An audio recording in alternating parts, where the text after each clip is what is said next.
Christy. Good morning. Good morning. How are you? Good. So today we are going to talk about boundaries, but we titled it Unnecessary Boundaries.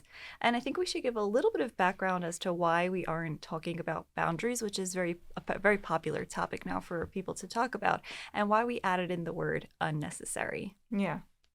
So the reason why is because we wanted to put a little bit of a spin on it, because so often people are learning about boundaries for the first time, but then what happens is that they start setting unnecessary boundaries, almost like the opposite extreme. And as we know about extremes, once you're on the continuum, either direction is not good. You need to be somehow in the middle. And so today I hope we're going to go through the definitions of like what healthy boundaries are and when it becomes unnecessary boundaries that people are placing. Yeah, and as we were like researching this topic and talking about this topic, I had this thought actually last night, and I was remembering a friend who she was just like this like sweetest girl and like the kind of person like you always like take advantage of, and then she started setting boundaries. And I remember it was like so uncomfortable, and I remember being like, oh, that's a perfect, like, more than setting boundaries, I felt like she was just like, she got like a little obnoxious. She was like, no, I'm not doing this. And I remember being like, gosh, okay, I get it, like you don't want to be taken advantage of anymore, but you don't have to be like rude about it. And I remember like being like, oh, that's a perfect example of like a person who is like overdoing it. And then last night a thought hit me, and I was like, maybe she wasn't even overdoing it. Maybe it just made me feel uncomfortable because I never had a boundary from her before. And having her say no wasn't even her overdoing it. It was just my reaction to someone who had never set boundaries before feeling so uncomfortable. Yeah, it's almost like when we know somebody a certain way and then they change, we don't want them to change, because it happens to be, the truth is when people don't set boundaries, the receiver really benefits. Right. It was serving me. I got to get whatever I needed to get from her back in 6th grade. You know? Right. It's like those are usually the people that are mostly available, like what I call like martyr syndrome often. Yes, like where they're exactly. they're always available. Like they are constantly saying yes, you will never hear a no. When you call, they will pick up. Right. You need a favor, sure, no problem. And like there usually isn't like so much resentment or anger. They are there and they want to do it, and you know that you can always rely on them. So as a receiver, you want to have those people in your life, but for the person themselves, it can slowly break them down because it really stems from not having proper boundaries. Right. So I guess this becomes a good question of, was her boundaries that she was setting then unnecessary, or just as a receiver did it feel uncomfortable because I never had a boundary from her before? Right. And there's so many people who are probably, when someone says start setting boundaries in their life, are like, that they're going to the opposite extreme. They don't need to be this harsh. They don't need to cut off this person. And the question is that so, or is it just uncomfortable for the people receiving it? Right. And I think that's a question that both people have to ask for themselves, the one that's doing it and the one that's receiving it. Yeah. And I guess just before I just jumped straight into it, but a little bit about the definition of boundaries. Yes. I think there's a couple of different definitions of boundaries. And my definition is Brene Brown's definition, which is boundaries are what's okay for me and what's not okay for me. And it's knowing that difference. Yeah, it's like what you allow into your life and what you don't allow into your life, what you take responsibility for, what you don't, what you say yes to, what you don't. And there was one definition that I also really liked, and it was, what are you adapting to and what are you not adapting to? What are you constantly feeling like, I have to do this or I don't? And I think we don't necessarily have to always be adapting to the world. Right. We might think like, this is something that's asked of me. You have the permission to then say, does this fit? Does this not fit? Do I want to do it? Do I not want to do it? Yeah, exactly. And sometimes, I'm always a little bit surprised about how much people don't know about boundaries. And, there's many different reasons why people don't have healthy boundaries. And a lot of it is just what you were taught and what you know of and what you think is normal. And sometimes when I'm teaching boundaries in my practice, people are like, but that's so mean. And I'm just like, no, what does that mean? It reminds me of like a really good example.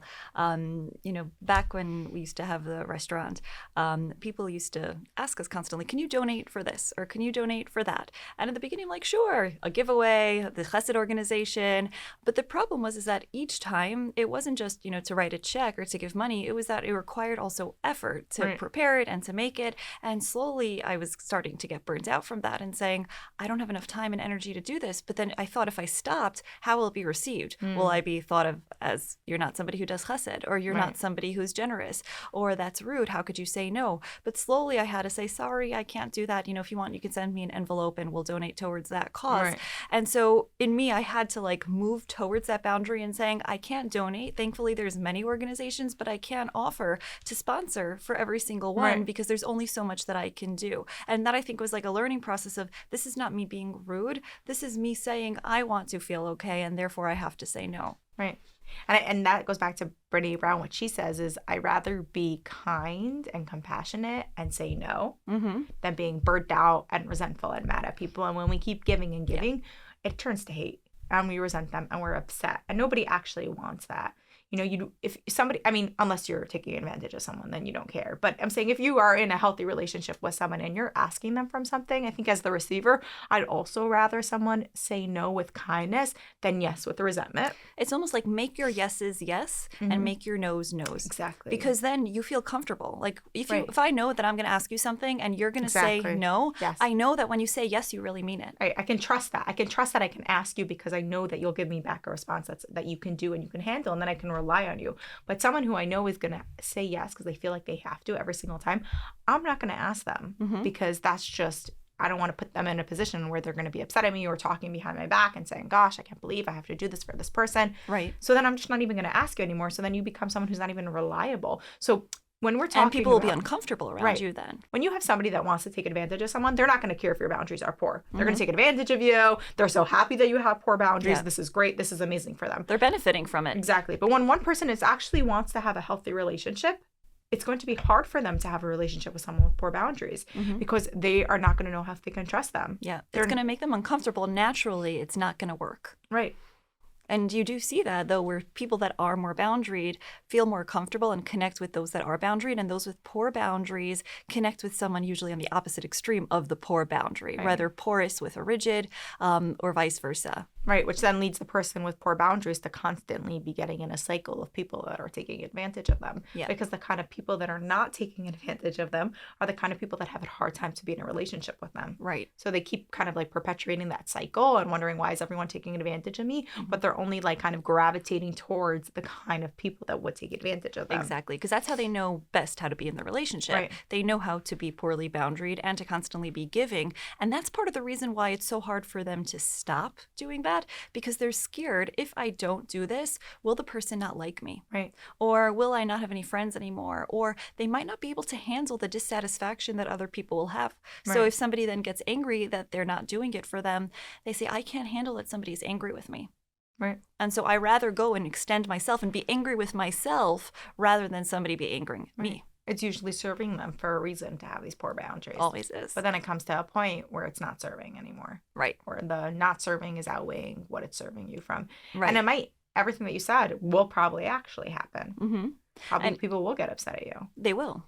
And you said something before that I just want to go back on it, is that when somebody has poor boundaries and they're constantly doing stuff for other people, they start to blame the other person and saying, why is everybody always taking advantage of me? Or how dare they ask this? Right. You don't find that when somebody has healthy boundaries that they get so worked up about the other person asking for something because they know I'll say yes or I'll say no. But then when they say the yes, they're okay with it. And the no means I'm also okay with that no. And I'm also okay if negative emotions follow or if the person is upset. Yeah. And they don't start saying it's that person's fault. Right. It's that person's fault for asking. If you didn't ask, this wouldn't happen. Yeah, it's reminding me why therapists have such strong boundaries.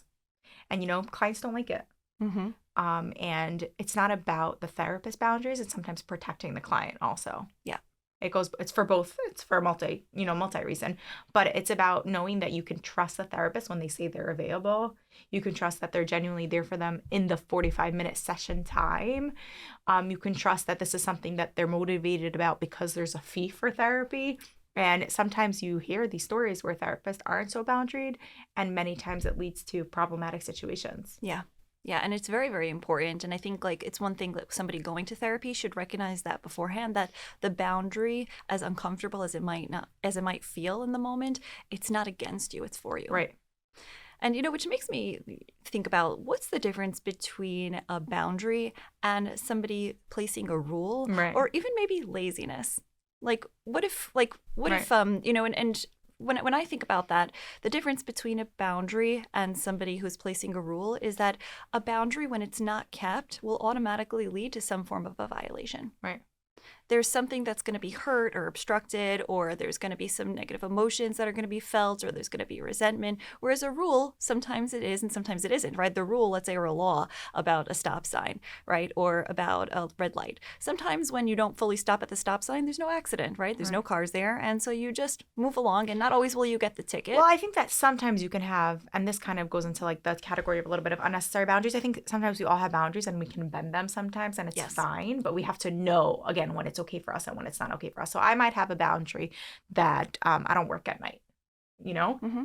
And once in a while, somebody might need me to work at night, and I will check with myself and I will say, can I bend this boundary right now? Mm-hmm. I can't do it every night. I can't do it every week, but once in a while, I'm like, you know what? Today was a calmer day, or tomorrow's going to be, or I'll sleep in late tomorrow. Fine, I can work tonight. So that's a boundary that I have set that I bend sometimes. It's a more flexible boundary. So I think we have boundaries that are more flexible and some that are not. Some that need to be more rigid and some that are able to be flexible. Yeah, and I think it's flexible based on the situation, but also over time, our boundaries change. Right. Because what you needed to be in place back then might not be But I what think you need today. People forget that. So people remember for, let's say for a specific reason, someone needed to set a boundary because something kept happening, right? Let's say I need to set the boundary that I couldn't work at night because my kids are up the whole night. So I need to know that I can go to sleep early. So I have the boundary that I need to work at night. Sometimes I think what you see what happens, and still it's so instilled in people, this boundary, that years later, when my kids are going to be grown, this is an imaginative situation. I might forget that I don't need to not work at night anymore, but it's so instilled in me, I don't work at night, that I might get very rigid with that. And I think we see those kind of examples with people where they have these boundaries that are set in place for a very good reason, but years later, or it's with a different person, the situation is changed, but they kind of forget that they don't need that boundary anymore because they needed that boundary so badly in the past. And that's why it's so important to recognize the reason that you set the boundary in the first place. Exactly. Because if that reason doesn't apply anymore, then maybe there is room to be more lenient or flexible with that boundary. Right. But if you're just going to go by the boundary and not have a definition or an explanation or awareness of it, then the boundary is going to eventually become rigid, or it's going to harm you. Right. But I think that when people are learning the concept of boundaries for the first time, it's very common that we see that because they are not necessarily fully at the place of understanding the importance of the boundary. So it comes a little bit more behavioral, like set this boundary. You know, they tell themselves, or the therapist tells them, or a family member tells them, do not talk to this person, or do not be on your phone at night, or whatever the boundary is. So it becomes much more rigid. So can somebody tell you what boundary to set? Or does it have to come from within? Right. And it has to come from within because nobody knows you.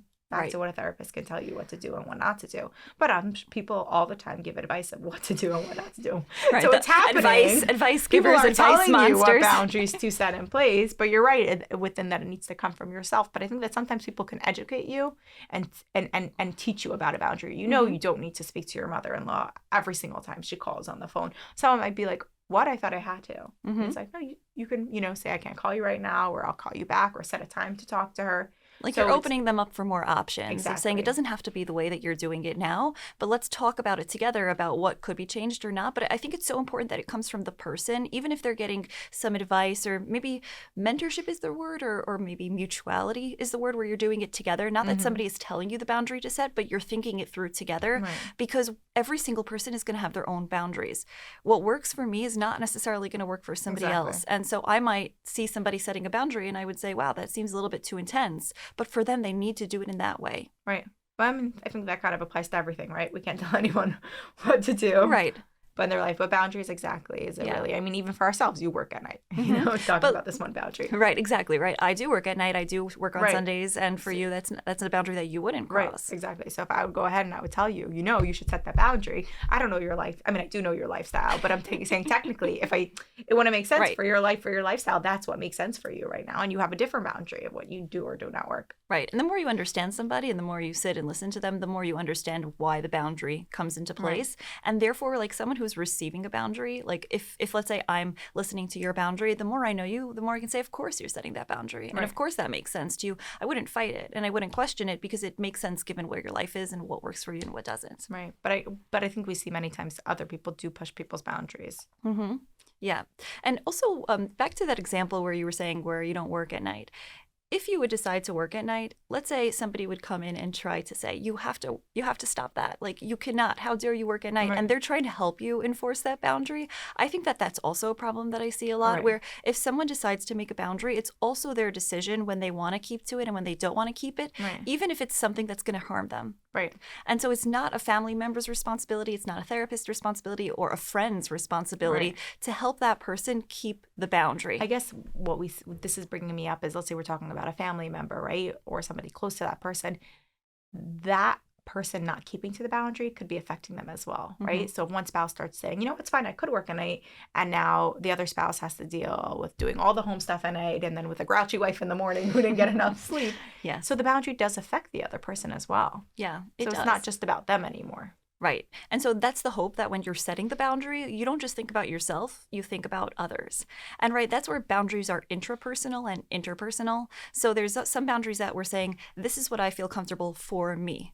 And this is what I feel comfortable how others will treat me. But then there's the boundaries where we say, this is what works for me with others, and it's keeping others in mind. Right. And so when you are married, or when you do have friends or children or those that are living in your home, you can't just say one day, well, I'm deciding this, and because of my decision, somebody else is going Right. to suffer. You have to think about the bigger picture. The bigger picture. We don't live in our own world. Right, exactly. And, in terms of, let's say, laziness versus boundaries, and I think this applies to like living with people at home, it can't be like, oh, I want to put my phone away at night because then I don't want to respond to anybody, and I don't want to talk to anybody because I want to free myself of any social responsibilities. I'm not going to respond to my spouse, and no text messages, and don't call me. Right. So that might be out of like resentment, or it might be out of annoyance, or it might be out of laziness because I'm just not in the mood. It's actually interesting because I saw a work text talking about not working at night. I saw a work text the other night. It was like 10 o'clock, and I was like on my WhatsApp, and I was like, I think I can pretend that I'm sleeping. Like, is it too early to just like not respond? Right. So then I didn't respond actually, and I texted back the person in the next morning. So I was like, I think I can get away. Like, it's late enough. But then another example of this was a few nights ago. And then last night also a friend texted me, can you please explain me something? And it was also that time. But this was someone who because it wasn't work, I was able to be a little bit less rigid. So I answered back, I'm so tired to like voice note and explain right now.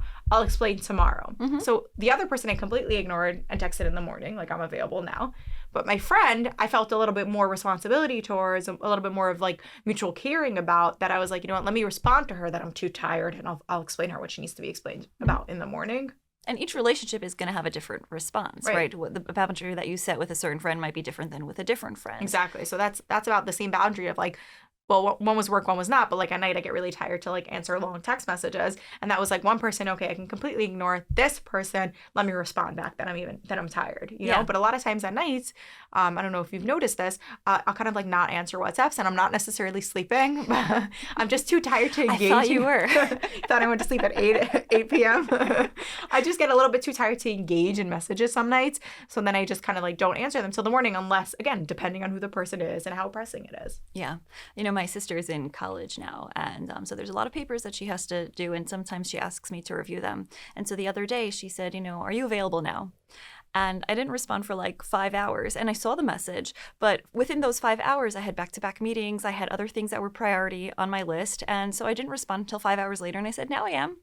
And she said, okay, it's not, it doesn't apply anymore. But the next day she texted me again, are you available now? And a half hour later I was available, and I said, you know what, I need another hour, and then I will be able to help you and review your paper. And she said, okay, fine. And then within that hour and a half, I reviewed the paper, sent it to her, and she was happy. But I was comfortable with myself saying, like, if I respond to her now the first time, I would have been angry with her, annoyed with her, or I would have been annoyed with myself that I'm not getting my other stuff done. But then the second time also, I was happy with myself because I said, no, now I can actually do it, and I sent it back to her. So these are just like examples where we don't always have to be available. And I don't think the person on the other end is necessarily going to get insulted always. Right. Well, like this is a great example with her sister because she knows to trust you. She knows that when you are available, you will tell her you're available. Because I'm thinking about those friends that are just like never available. And like resentment is coming up inside of me right now. But what you're saying is like, yeah, that day you didn't answer for 5 hours, but she knew she could trust you because the next day you did answer. So she knows that she can trust you. Then when you're available, you do answer. You don't just always ignore her text till late at night. Right. It's like at the first time, like she responded like, okay, NP. And I'm like, Right. okay, she's fine with it. Like Right. she'll survive. She'll figure this out. Like I also trust that she's capable enough that if I'm not available, she has other resources in the world that she can go and use. And I think like some of the times like people who like feel in that moment like I have to say yes, it's because they worry, well maybe that person won't be okay. If Right. I don't do this, who's going to Right. do it? Like Right. maybe they're not, and some of the times they won't. Like that person might not survive. But majority of people are very resourceful and can be resilient and Right. handle it and find other resources. Like how many times has somebody desperately asked you for something, or at least I can relate to this myself of like, Yeah. you have to do this and I need this, but then I really am not able to. And then the next day they find a way to get out of the emergency. Right. Like you're not the savior in every single situation. Right. But I am thinking about, examples for myself of times that I've really needed people and I was resentful when they weren't able to help me. So sometimes I guess, is that a boundary or is that them just not wanting to help? Well, that's back to that question of like Right. laziness or what's going on in their lives or how emotionally available are they at that moment, and can we forgive Right. when sometimes people need space or make mistakes? Right. I guess for myself, like I'm careful when I ask for favors because I don't like to overpress on favors. So when someone close to me can't respond back, that for me brings up a little bit of resentment. Mm-hmm. And I guess it's just, kind of remembering that other people, it's not their responsibility ultimately. Right. Ultimately, right, when we think of boundaries, I love this example of we all have our property lines. Mm-hmm. And so where our property line starts, that's ours, and where it stops, it's ours, but beyond that is not. And so let's say with your neighbor, if something is going on in their property line, it's their responsibility. You can Right. help out, you can lend them things, like you can assist, you can be on the phone with them, but at the end of the day, they're the ones that have to own it. Yeah. They're the ones that have to make sure that they're taking responsibility for what's on their property. And the same with us, right? We can get different resources, we can ask people favors, we can research it, right? We can use other things, but at the end of the day, we're the ones that have to figure it out, whatever Yeah. is on our property line. Exactly. And then we can't hold it against other people who aren't necessarily there for us. Right. We do expect, there is a certain, I think, and I guess this goes into a different topic of expectations, Mhm. which is something interesting we should talk about. But I think there is expectations of certain people that, that we make that kind of that tight circle, that we let a little bit in our boundaries, that we would bend our boundaries for a little bit more. And we kind of expect that they'd bend their boundaries also a little bit more. Mm-hmm. Yeah. And so within the expectations, right, so that's like a tricky conversation, because what I'm comfortable with doing, the other person might not, and Right. vice versa. Exactly. And also like what I need from someone else, they might not need from me. Right. So it's like, how do you measure one to the other? So Exactly. like, let's say I need you to do me this. Can you run and pick this up for me? But then you need to borrow my car. Right. Right. Like, So then and is there's what's taking more from the other person. exactly. Like, And oh, sure. Like, this is reminding me of like, my husband is like, he could like drive for hours for like, he loves driving. So like if someone's like, hey, can you drive to Brooklyn to do this or he'd be like, of course. And I'm Mhm. just like, that's the craziest thing I ever heard. Mhm. So for me, that's like using way too much of my energy. I guess you'd be infringing a lot on my boundaries. For my husband, he like it really doesn't bother him. Right. And so let's say with my sister with the paper, it's really not a big deal for me to glance over her paper and to say, you missed this here, or fix this, or this is good, like just to give her overall feedback on it. But if somebody says like, oh, can you just like cook a meal for a family that had a baby, that's a big ask for me because I don't have enough time necessarily to do that, right? So which for someone else they would say, of course I can cook, and I can't Exactly. review college paper. Right. Right. So it's all what our capacity is. Right. And then I guess that goes back to boundaries are what's okay for me and what's not okay for you. But I think that like somehow this conversation shifted a little bit towards the receiver of the boundaries. But to kind of like, I'm thinking for myself to remember, like, we don't know why someone else has certain boundaries. So that might help us feel less resentful if they can't respond to a need that we have from them. Mm-hmm. Yeah. We're never sure why the boundary is in place. Right. But we have to also trust that it's there for a reason. Yeah. And that also we shouldn't take it so personally. When someone sets it, Right. we should say there's many reasons why they are doing that, and we just trust that they are making the right choice, because otherwise you're going to get hurt. Right. Exactly. You're going to feel that why are they doing this against me, or why don't they like me that they're not doing this for me. Right. But talking about, because we started this conversation about like unnecessary boundaries. Yes. So we talked a little bit about, like what boundaries are and what healthy boundaries look like, and why boundaries are important and what we need them for. And I think we see a lot of times people, especially people who are new to boundaries, kind of placing these unnecessary boundaries. Yeah. And, I think they're placing these unnecessary boundaries. And the scariest part is that they look around a few months later and they say, I have nobody left in my life because this one violated this boundary and this one violated that boundary. And, it could be that somebody has consistent toxic people in their life. But at the end of the day, everybody is going to do something wrong.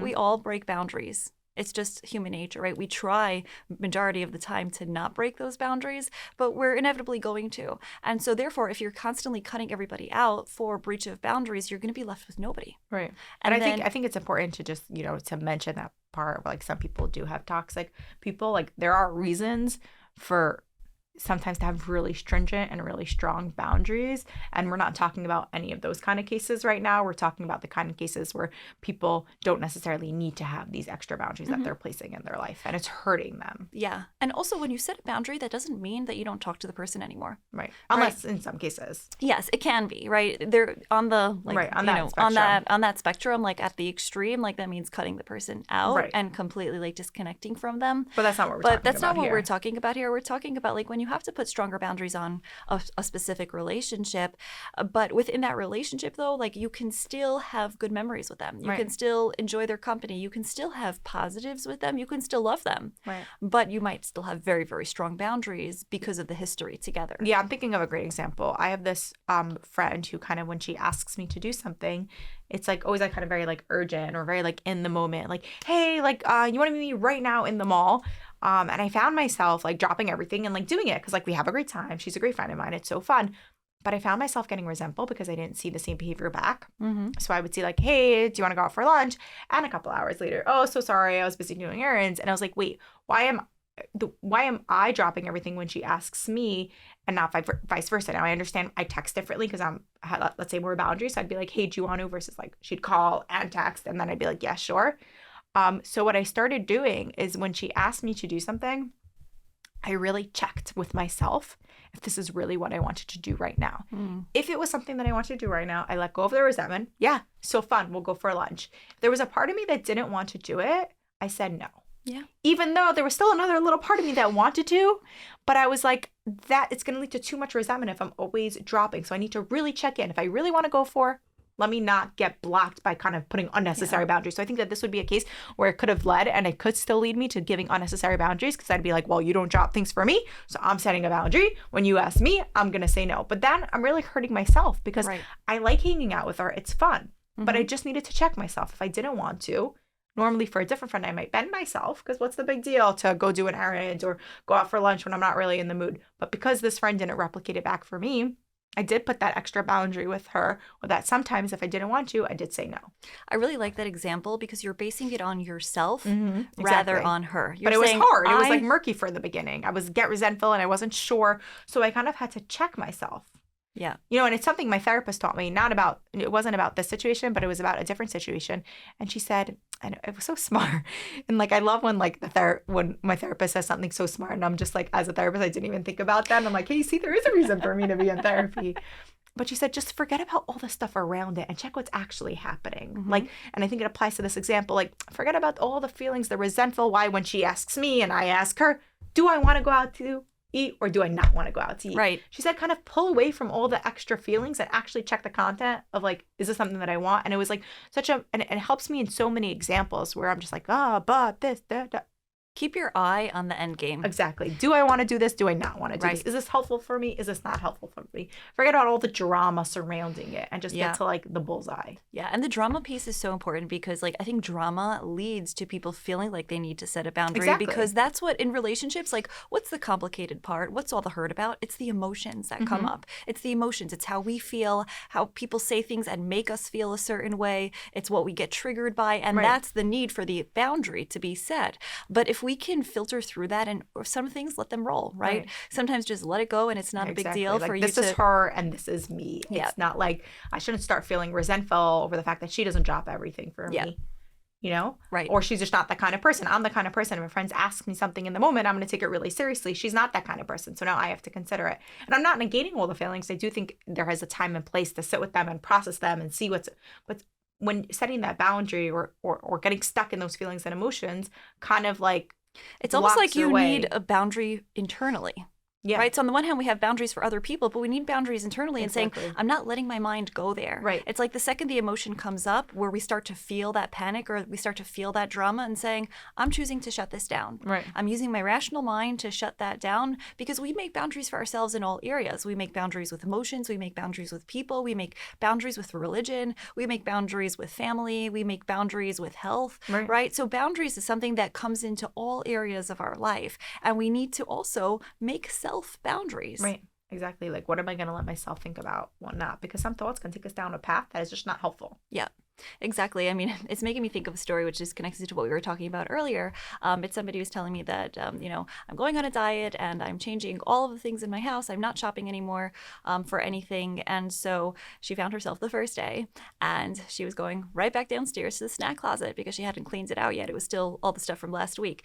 And so then her partner comes over and says, like, what are you doing? Like, and tries to like shut the door and then shut the cabinet. And, when I was hearing the story, I said, well, it's our responsibility to set that boundary. It's not the other person's responsibility to shut the door. Right. They can encourage it, right? They shouldn't like wave it in your face, like eat an ice cream in front of you. And they shouldn't like go and make the shopping harder and saying like, oh, why don't we buy this snack and that when they know that it is. And I think like that's an unhealthy behavior also, right? In unhealthy relationships where when someone knows you set a boundary and they know that you're not going to be okay with it, but they're constantly like testing it and like trying to like tease you with it. Yeah. And I think like that's just cruel. Yeah. It's just rude and mean and really a red flag in my eyes. Yeah. When the person decides for themselves to set the boundary, it's not anybody else's responsibility. So from the person who sets it, they can't expect other people to enforce it, right? So I think a lot of times it's like, oh, I expect you to help me. Right. And so yes, you can help me somewhat, but at the end of the day, it's on me to do it and to enforce it. But also I can't have somebody else constantly catching me because that just becomes a big tension in the marriage or a tension in the friendship because it's like you're asking somebody to hold it for you and they can't. Right. And I think that you see that sometimes with therapists and clients also, where the client wants a therapist to help them set that boundary. And then it becomes sometimes even like an unhealthy struggle between therapists being like, but we spoke about this already, or I thought you were keeping that boundary. And that goes back to the beginning point of that. The boundary has to come from within. Yeah. Yeah. And, sometimes like people will, as like clients will request from me certain things. Why don't you push me? Or why don't you like force it out of me or to say it? Or why don't you speak to this family member for me? Or why don't you speak to my child for me? And I say like, sorry, like, you have to do this because this is something I can help you. I can guide you. I can hold your hand through it. But you're going to be the one who has to say it because you're going to have to say it more than once. And you're the one who is living with them. Exactly. And so I'm not holding the responsibility for it. I can help you with it. And I'm saying yes to helping, but no to owning the responsibility for it. Yeah. And ultimately, when you set a boundary, you really have to own it. Yeah. You really, really have to own it and you have to know it. You have to understand what it is. I think that there's always going to be a time, and you kind of said this before, where people are going to break our boundaries or we're going to break our own boundaries with ourselves. And I think that's okay. And how do we move on from that? Mm-hmm. Yeah. I think, the first thing that comes up when a boundary is consistently broken is that the individual doesn't know what healthy boundaries are. So it's almost like they first have to learn what a healthy boundary looks like and what's considered unhealthy, whether it's to the rigid extreme or to the porous extreme, right? Where they're constantly saying yes, yes, yes, or they're saying consistently no, no, no. They have to like move towards that middle ground. And once they actually know what the boundaries are, I think the next part of the healing is also just expressing the frustrations about what has happened and how much they were hurt, because there's a lot of emotions that get built up and need to be expressed in some way and worked through. Yeah. And then I think that there is that space to kind of rebuild and restructure. Yeah. And like move forward towards how can I decide, also deciding like which relationships need which boundaries. Exactly. How am I going to continue my life with it? And knowing that there's a flexibility, that there's different, not the same person doesn't need the same boundaries as a different person, depending on your relationship with them to you and depending on who they are. No, and another thing that I think like when someone is hurt by a boundary breach is that they start not trusting people and they start not trusting the world and they lose trust for themselves of how do I know what's a safe boundary? How do I know what's a healthy behavior or not? And what happens is that everything starts to be viewed as unhealthy, right? Where that is toxic or that is not right, or how dare that person answer my question that way or my request that way, right? And so constantly like they're on hyper alert that everything is a boundary breach. Right. It comes a little bit like a black and white thinking also. Yeah. And so I think like that's also slowly like learning not everything is a boundary breach and to slowly rebuild trust in humanity. And I think most important is trust in yourself that you can learn to know what is right and what is wrong for Right. you. Because no one can tell you it. You have to like develop that inner compass of where can you lean towards the yes and where can you lean towards the no. But to recognize that within that path, sometimes you're going to mess up. And sometimes you're going to say yes when you mean no and no when you mean yes. And you forgive yourself and you just get yourself back up and you Right. keep trying. And eventually, though, like within consistency, you'll learn how to trust myself to make the right decisions about boundaries. Yeah, that's great. I love that inner compass. Yeah. It's reminding me of the book Focusing. Mm. Have you ever read it? No. No. I think the author was like UG Geldon. I might be pronouncing his name wrong. And he talks about connecting to your felt sense, Mm. and making that inner compass. And that will kind of lead you through life of like what's okay for you and what's not okay for you. Yeah. Because ultimately, at the end, like it's all from within. We have Exactly. ourselves and we need to trust ourselves and we need to build confidence in ourselves that the decisions that we're making intrapersonally or interpersonally are within our value system and are things that we feel comfortable for. Because boundaries, when we have healthy boundaries, we feel extremely safe. We feel really comfortable with ourselves and with other people. And we know that our choices are going to give us a more comfortable experience in life and will avoid us from having uncomfortable emotions down the line. And so when you can choose right in the moment, you're sort of choosing to have a better future. That's great. Yeah. Okay. And, I think this was really interesting, like talking about boundaries and talking about when sometimes they are not needed and how they go to extremes. And I'm really excited to share this with everybody. Yeah, And great. thank you. Thank you.